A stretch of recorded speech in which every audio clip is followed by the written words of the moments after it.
All right, so this is the first video, hopefully of many. I am converting a Ford Transit 148 regular body, medium roof. And I followed a lot of the gentleman and his wife, his partner at Far Out Ride, but they don't have any videos, so I thought I'd do some videos. And yeah, so here we are. I am doing a stealth conversion, hardly any windows. There is 2 rear windows and a side window, so not hardly any, but there's some privacy glass. It's real dark, and I plan on using 1/2-inch reflective foam with some fabric to cover the windows. So that said, we'll get to this skylight.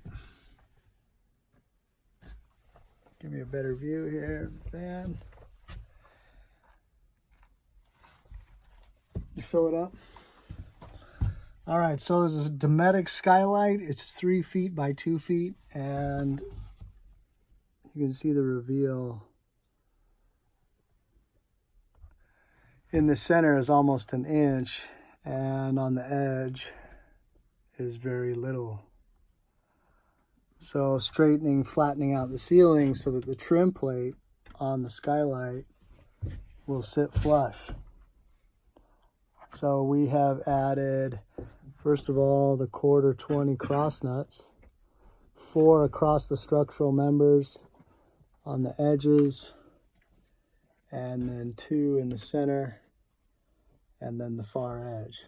And so what I've done here is add some scrap plywood, a 1/2-inch sheet up until there, if you could see, and then another 3/8, and then I'm going to glue and screw into this material a wider piece of plywood, 1/8 veneer, and that'll serve as a backing to glue the tongue and groove ceiling, which is 5/16. It's economy plank siding available at Lowe's or Home Depot. Pretty cheap stuff. So it's just going to run across. So in summary, I flattened out the ceiling, used the 1/4 cross nuts that fit in the holes. This is the 148 regular body Ford. Any Ford Transit, newer Ford Transit, should have all the same holes, I would imagine. This is the tool that's available on Amazon. Has a little hex head, and for that I've been using this 12-volt driver, impact wrench, and a crescent wrench to hold it while you drive it in. Got a bag of these, 100 pieces on Amazon, I think for $48, and started to fill the holes.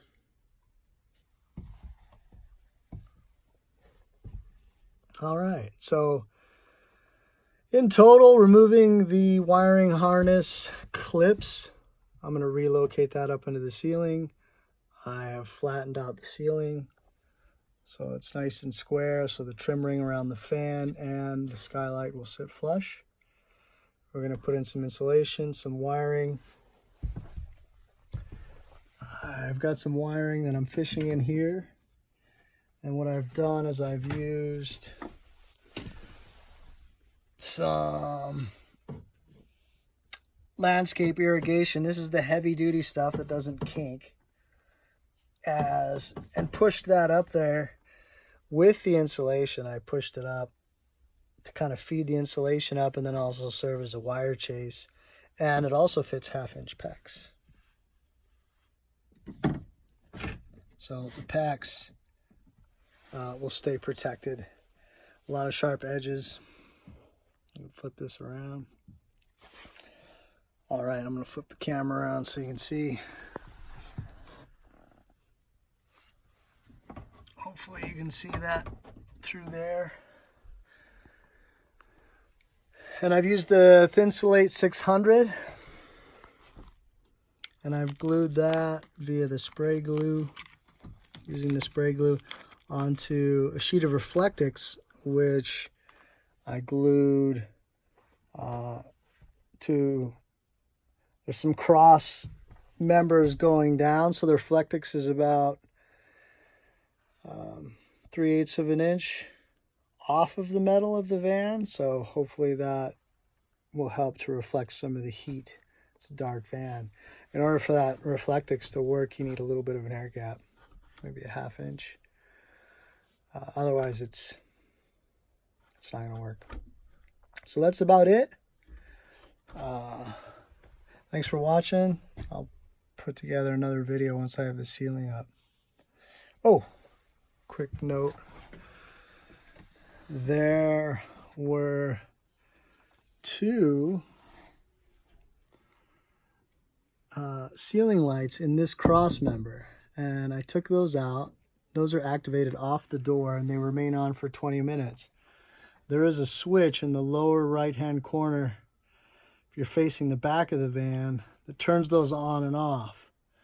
So that's kind of nice. I'm going to keep those, and I've just disconnected the light and rerouted the clips, and I'm going to put in new lights, little warm white LED ceiling puck lights.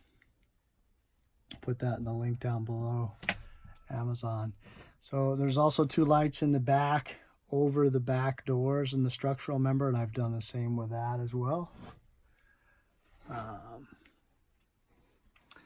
I purchased a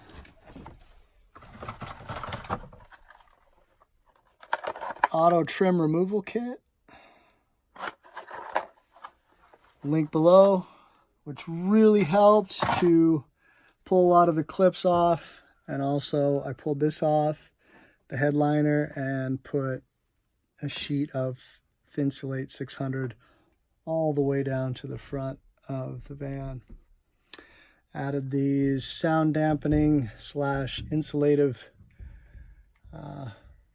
stick pads.